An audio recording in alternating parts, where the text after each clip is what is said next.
¿Qué tal? ¿Cómo están? Bienvenidos. Es un honor para mí estar, bueno, ya saben, nuevamente con mis queridos amigos Alejandro Rosas, Benito Taibo, y un honor estar en este lugar maravilloso, cargado de historia. El Colegio de San Ildefonso, el antiguo Colegio de San Ildefonso, la antigua Preparatoria Nacional.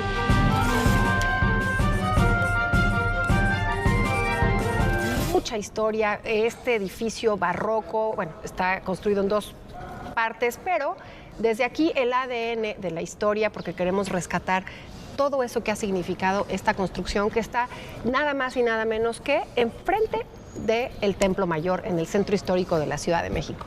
Y estamos en el llamado barrio universitario, porque la Universidad Nacional Autónoma de México tuvo un montón de cosas alrededor de este barrio y esta fue la Escuela Nacional Preparatoria número 1. ¿Tú quieres? Escuela Nacional Preparatoria y luego la Prepa 1. Claro. ¿No? Exacto. Pero durante la época del barrio universitario, estamos hablando más o menos, desde antes estaba San Ildefonso como Escuela Nacional Preparatoria, porque recuerden que la Universidad Nacional se reabre apenas en 1910. Sí. Y la Escuela Nacional Preparatoria ya ocupaba este edificio que había sido de los jesuitas. Ahorita vamos a darle ese recorrido, pero lo ocupa desde 1867, que es cuando Benito Juárez da el decreto para la creación de la Escuela Nacional Preparatoria, que pone en manos de Gavino Barreda.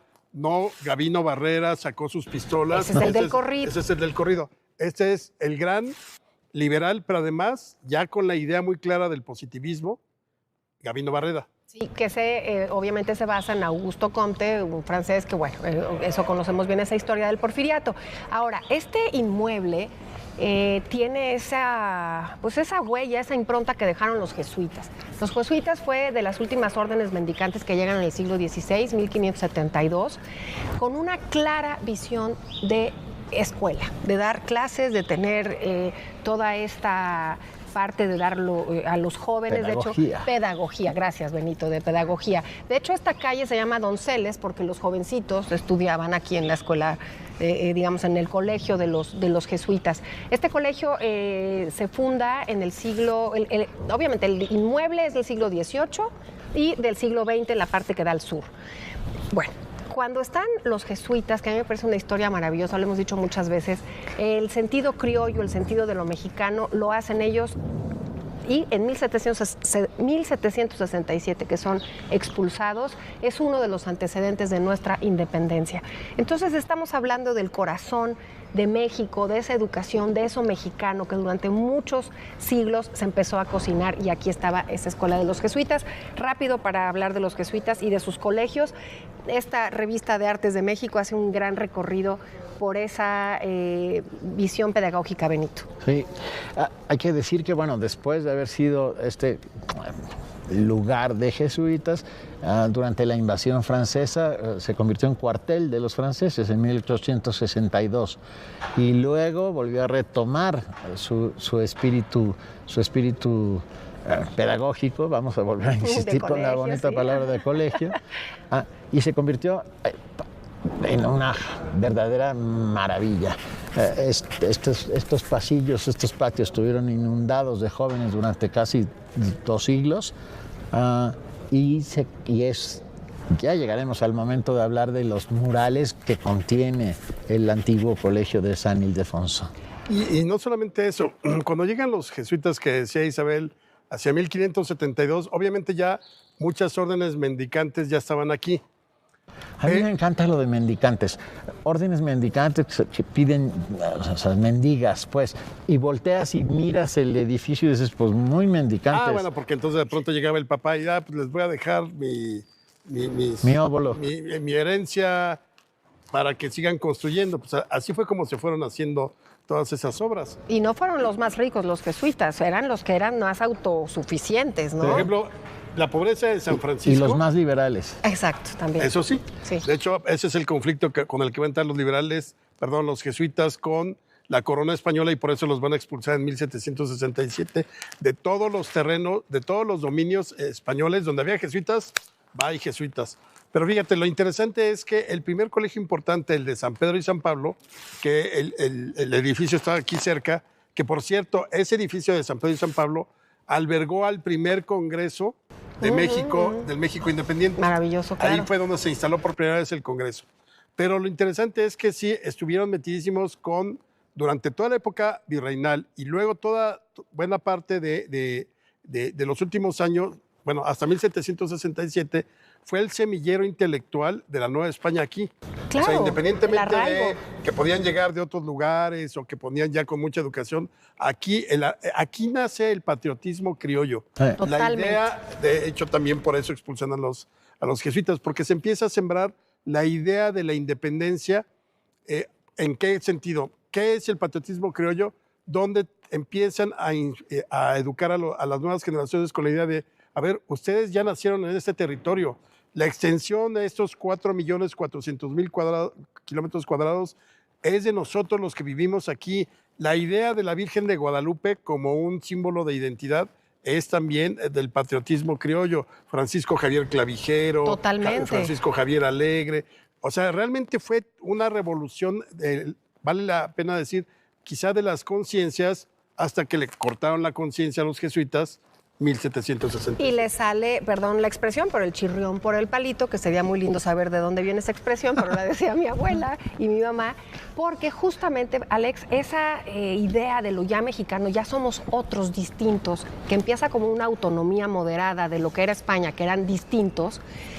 Obviamente que los expulsen, casi todas las familias novohispanas tenían un alumno o un padre jesuita o un misionero jesuita, porque además todo lo que hacen hasta la Alta California, nada más hay que ver hasta dónde llegan en Estados Unidos ahora, pero lo que hacen es justamente en el exilio empiezan a escribir con nostalgia sobre esto que es México y empieza a haber una literatura un poco clandestina de justo estos criollos y por qué nos vamos a dejar de los peninsulares. Entonces, lo único que hacen es todavía exacerbar más ese sentimiento de lo mexicano, de lo criollo. Y aquí, bueno, este es justamente uno de los lugares en donde más se replicaba esa idea.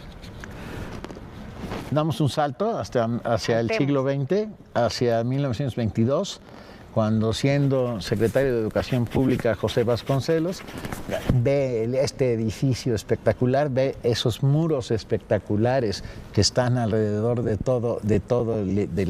los dos edificios y decide, en un acto francamente brillante desde mi punto de vista, llamar a esos muralistas con los cuales de alguna manera estaba enfrentado, porque eran ultraliberales, rojos, etc. Más que ultraliberales eran de izquierda. De izquierda. Sí. Abierta, de izquierda. la pura, ¿no? Existía la de el Es más, momento. eran comunistas. Exacto. La idea que comunistas. defendían el Sí. comunismo. Eran comunistas. Y les cede los muros para que en ellos plasmen su obra. Diego Rivera, Jean Charlotte. Atrás nuestro está una obra espectacular de José Clemente Orozco. Que estaba, ¿te acuerdas? En el billete de 100, la trinchera. Es cierto. Que está a nuestras claro, espaldas. por supuesto. Seguramente se acordarán de ese billete de 100 pesos, de los más viejos, de los viejos. Y salía Orozco. Sí, y Claro, salía José Clemente Orozco. Oye, Fermín Revueltas. Fermín Revueltas. Aquí está hermosa. Uno de los hermanos Revueltas, que la verdad es una de esas familias maravillosas de México. Ramón Alba de la Canal, Fernando Leal. Corre la leyenda que cuando estaba Diego Rivera pintando el maravilloso mural que está en el Anfiteatro Bolívar, que tienen que venir a verlo, porque para mi gusto es una de las obras más bellas de Diego Rivera, cuenta la leyenda que apareció una muchachita viéndolo pintar y esa muchachita dijo, ¿puedo ayudar en algo? Y era ni más ni menos que Frida Kahlo. Es aquí donde se conocen Diego Rivera y Frida Kahlo, según esta leyenda urbana, claro, que a mí me gusta mucho. Es preciosa, porque además de las primeras mujeres que tienen una educación, ¿no? Una educación en la preparatoria. No se estilaba para nada que tuvieran estudios superiores, la preparatoria ya era un estudio superior y bueno, es entrañable esa imagen, la tenemos todos muy presente. La última generación de preparatoria, porque se convierte ya después en el México del siglo XX, ya después postrevolucionario, se convierte en la mítica preparatoria 1. Prepa 1. En la Prepa 1. Y esta Prepa 1 tuvo la última generación en 1980. O sea, hace 45 años. Pero hay que decir algo muy importante. Pero antes de irse a su plantel nuevo. Sí, claro. Claro, por supuesto. Claro. Pero la última generación que estudió toda la prepa terminó en el 80. Durante el movimiento estudiantil de 1968 se atrincheran los estudiantes en este lugar maravilloso, y el 30 de julio de 1968 el glorioso ejército mexicano decide darle un bazucazo a la puerta central, a la puerta histórica, a la puerta barroca del siglo XVIII, para sacar a los estudiantes, y destruyen esa puerta. Es un momento ominoso, sin lugar a dudas, de la historia de este lugar. Fue reconstruida, bueno, es obvio, es una puerta nueva, pero aquí fue uno de los enormes y maravillosos focos de resistencia frente al autoritarismo y frente a la represión que sucedió durante ese 68, que culmina el 2 de octubre de ese año, todos lo sabemos, con la matanza de Tlatelolco. De jóvenes estudiantes, así es. Oye, pero hay que regresarnos igual al siglo XX, pero aquí fue el gran semillero de la inteligencia mexicana del siglo XX, o sea, al menos de la primera mitad. Casi ningún intelectual, más bien, casi todos los intelectuales, Octavio Paz, los de las generaciones, Javier Villaurrutia, todos estos contemporáneos, José Vasconcelos, Alfonso Reyes, casi todos, no había otra opción, digamos, de estudio importante. Casi todos transitaron por las aulas de la Escuela Nacional Preparatoria. Claro. Y entonces aquí te podías encontrar en distintos años a gente, incluso por ahí alguna vez el propio Jacobo Saludowski fue estudiante de aquí. Y fíjate, una de las maestras que daba clase aquí, porque me acuerdo que mi papá me contó que a él todavía le tocó estudiar aquí, siendo Escuela Nacional Preparatoria, claro. Su maestra fue María Teresa Landa, la primera Miss México, la que asesinó a su marido y que luego se convirtió en la viuda negra y que la exoneraron, además, porque el jurado era de puros hombres. ¿Y ponía atención tu papá en la clase? Sí, dice que era buena maestra. Mira. Pero ya le tocó, estamos hablando, mi papá nace en el 37, pon tú que 47, 50 más o menos, ya era una mujer que tenía 60 años, o sea, ya era una mujer que siempre vestía muy conservadoramente, pero que además tenía mucho respeto del alumnado, pero que se hablaba entre los corrillos de que había sido la primera mujer, la Miss México. Bueno. Perdón. Tenemos que ir a un corte. Regresamos con más historias desde aquí, el Colegio de San Ildefonso.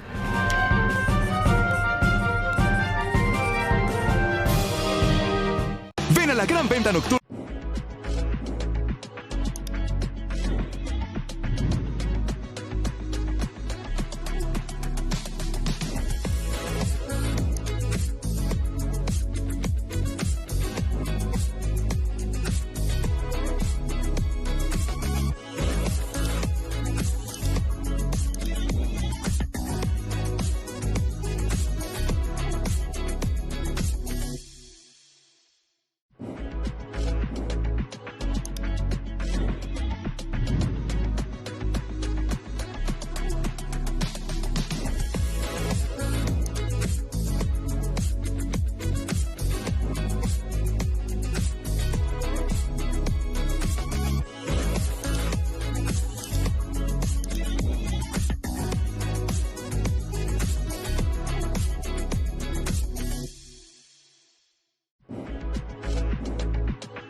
Estamos de regreso. Sí, ya de regreso para contar más historias. Hay que contar que aquí está hay un memorial dedicado a Octavio Paz y están sus cenizas en este maravilloso colegio.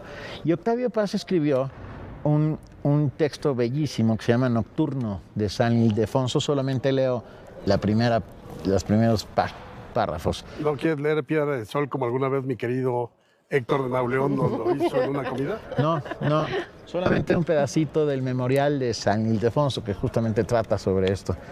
Inventa la noche en mi ventana, otra noche, otro espacio, fiesta convulsa en un metro cuadrado de negrura. momentáneas confederaciones de fuego, nómadas geometrías, números errantes, del amarillo al verde al rojo, se desovilla la espiral, ventana, lámina imantada de llamadas y respuestas, caligrafía de alto voltaje, mentido cielo, infierno de la industria sobre la piel cambiante del instante.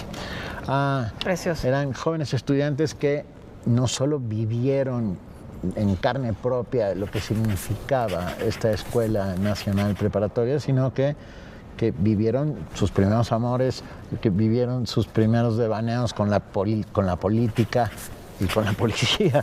Nada más, claro, por hablando supuesto. de todo Porque ello. además este barrio universitario, en este lugar también hubo varias cátedras, varios salones que se utilizaron para la carrera de Derecho. Hay que recordar que la Universidad Nacional Autónoma de México, la que se funda en 1929, nuestra UNAM, no tenía ciudad universitaria. Ahora entendemos que todas las carreras están, todas las facultades, en ese gran proyecto que también es patrimonio de la humanidad y habla de nuestro siglo XX brillantísimo, que es ciudad universitaria.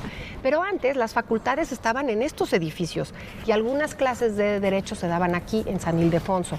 Medicina, por ejemplo, se daba en el antiguo Palacio de la Inquisición, ahora el antiguo Palacio de Medicina, en el edificio Chato que está justo en la plaza de Santo Domingo, frente a Santo Domingo. Y el barrio universitario, todas las carreras, ingeniería, estaban cerca en la Biblioteca Nacional, todo era aquí en el centro histórico, en este barrio. Y a mí me preguntaban en mi casa, ¿quién era San Ildefonso? Se llama San Ildefonso porque los jesuitas le tenían absoluta devoción, porque es ese santo que defiende a ultranza el concepto de la divina, de la concepción de la Virgen María, de la Sagrada Concepción de la Virgen María, y los jesuitas eran muy celosos de ese tema y por eso le ponen San Ildefonso. Wow. Oye, bueno, quiero corregir, mi papá sí estudió aquí, pero ya era escuela preparatoria número 1. Ya era Ya había un prepa sistema 1. de preparatoria. Sí, yo creo que ese sistema de preparatorias es posterior a la autonomía universitaria, pero sí en este edificio, y además también ahorita que mencionaba la antigua escuela de medicina, a él le tocó exactamente el último día de clases ahí e inaugurar el siguiente curso en Ciudad Universitaria, 1900. Alemán la inaugura en 1952, en noviembre, pero era el típico presidente, qué bueno que ya no se usa eso de inaugurar cosas que están a medias o que no están terminadas. Alemán, el Auditorio Nacional lo inauguró y ya efectivamente en 52 y hasta 1954 comenzó ya con A sus funcionar. funciones regulares. Sí, claro. Y Ciudad Universitaria igual, 1952, pero hasta el 54 hasta 1954 se iniciaron cursos propiamente en Ciudad Universitaria. Hay que decir que, bueno, el antiguo colegio de San Ildefonso es un museo, una sala de exposiciones de los murales de esos genios que hemos dicho, y tiene un mandato tripartita entre la Universidad Nacional Autónoma de México, la Secretaría de Cultura Federal y el gobierno de la Ciudad de México. Sí. Y su director es un poeta y amigo, Eduardo Vázquez, que hacen un trabajo espectacular. Y se acaba de inaugurar hace unos cuantos días una exposición espectacular con el apoyo de la Embajada de México en Singapur y, por supuesto... ¿Sabes por qué? Porque jamás la historia se atrevió a tanto. Y es que este año se cumplen los 460 años de que Fray Andrés de Urdaneta, por instrucciones de Felipe II, logró encontrar el camino de regreso desde Asia hacia América por el Pacífico. ¿De quién? ¿Del galeón de Acapulco o el galeón de Manila? Pero esa fue la empresa que se crea Sí, claro. a partir de Del tornaviaje. el tornaviaje. Básicamente lo que sucede es que una vez que se termina la conquista y que empiezan las exploraciones, todos los que se embarcaban en Acapulco para ir hacia a lo que sería la conquista de las Filipinas, podían ir perfectamente, pero el boleto no tenía vuelta. O sea, no había regreso. Sí, claro. Para regresar a América tenías que darle la vuelta al mundo y regresar por Europa. Porque obviamente hay muchas corrientes submarinas en el Pacífico y generalmente naufragaban.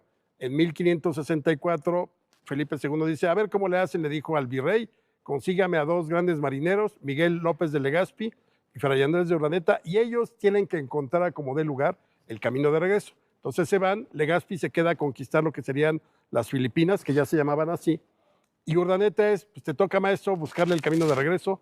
Y entonces empieza a navegar de, digamos, de más o menos de Formosa, de las Filipinas, hacia el norte. Y ahí va preguntando, oiga, ¿no ha visto una señal que lleve de regreso a América?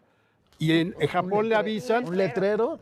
Los japoneses le dicen que existe una corriente negra oscura que se llama Kuroshio, que es muy cálida y que es la que le permite, que te permitiría regresar.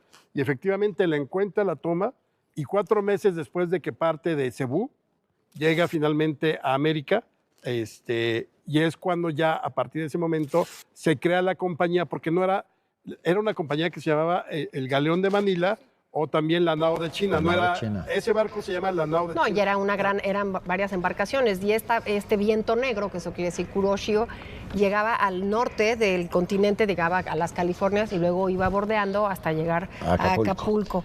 Y era una cosa maravillosa cada año. Pues está esta maravillosa exposición aquí en el antiguo colegio de San Ildefonso, de martes a domingo. Pueden venir a visitarla, no se la pierdan, porque de verdad es parte vital de nuestra historia. Déjame decir algo de lo que es San Ildefonso. En 1991 se cierra. Antes es que quiero agregar un poquito nada más de la exposición. ¿Por qué es importante? Porque realmente, y eso cuando vengan aquí, se den su visita así con calma y todo, piensen en esto. Con el tornaviaje y la Nao de China, el mundo finalmente quedó unido completamente.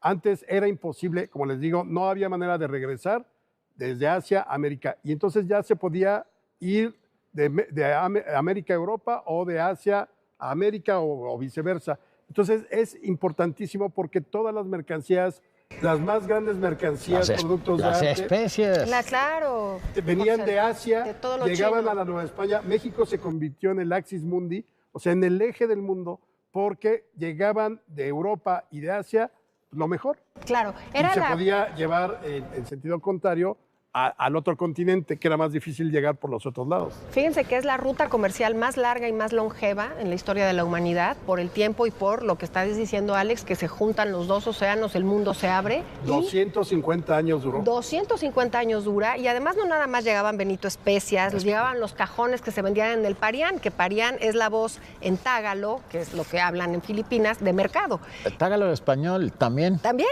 sí. Claro.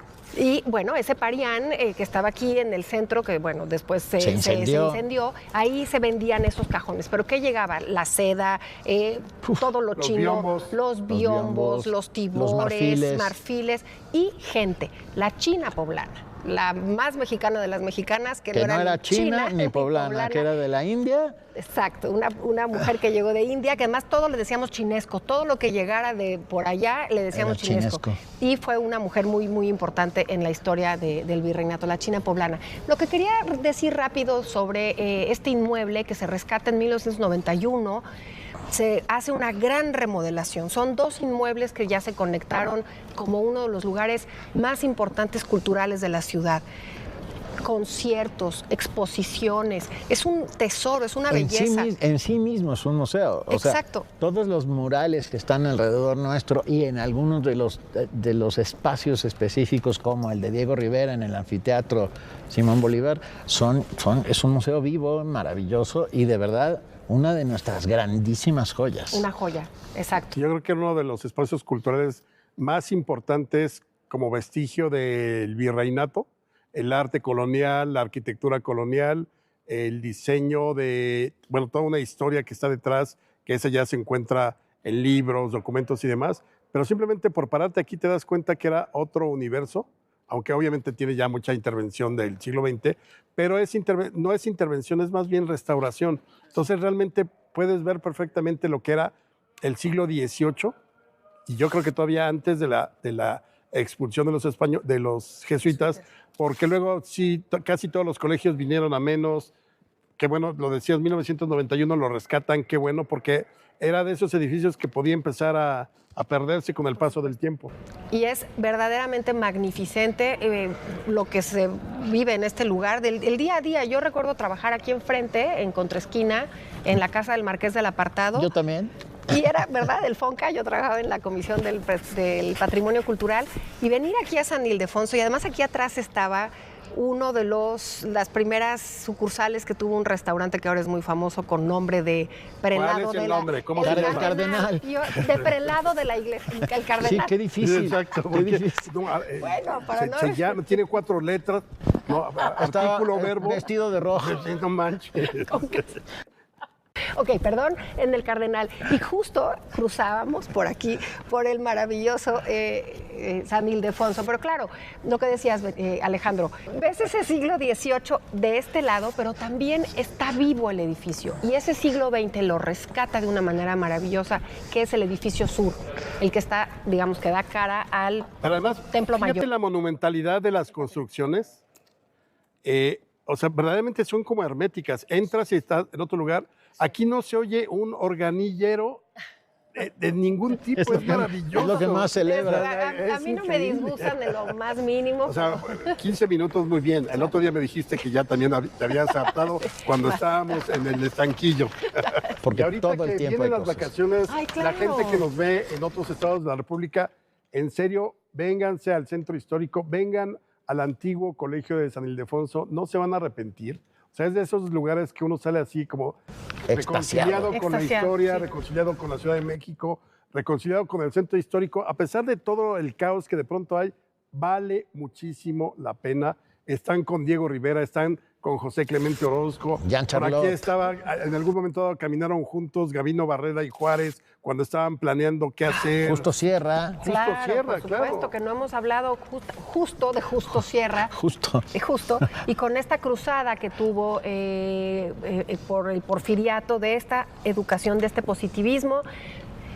Bueno, acuérdate, Vasconcelos cuenta que aquí, en uno de los salones que se llamaba El Generalito, ahí se reunieron los ateneístas, este famoso grupo de jóvenes, que de hecho Vasconcelos se ríe, dicen, ni éramos tan jóvenes, y tenían 22 años, o sea, sí eran jóvenes, pero él, la soberbia de Vasconcelos, pero estaban todos estos, Alfonso Caso, por aquí anduvo Pedro Enrique Sureña, este dominicano importantísimo del mundo de la intelectualidad dominicana, o sea, toda esa generación que luego serían los intelectuales en muchos sentidos de la reconstrucción del país posteriormente a la revolución. Y de la creación del México contemporáneo. La creación del Bueno, México otro contemporáneo. momento fundamental del colegio es cuando Huerta quiere militarizar el colegio y quiere reclutar a los estudiantes en 1913, que quiere militarizarlos para mandarlos al frente de batalla porque está perdiendo la revolución.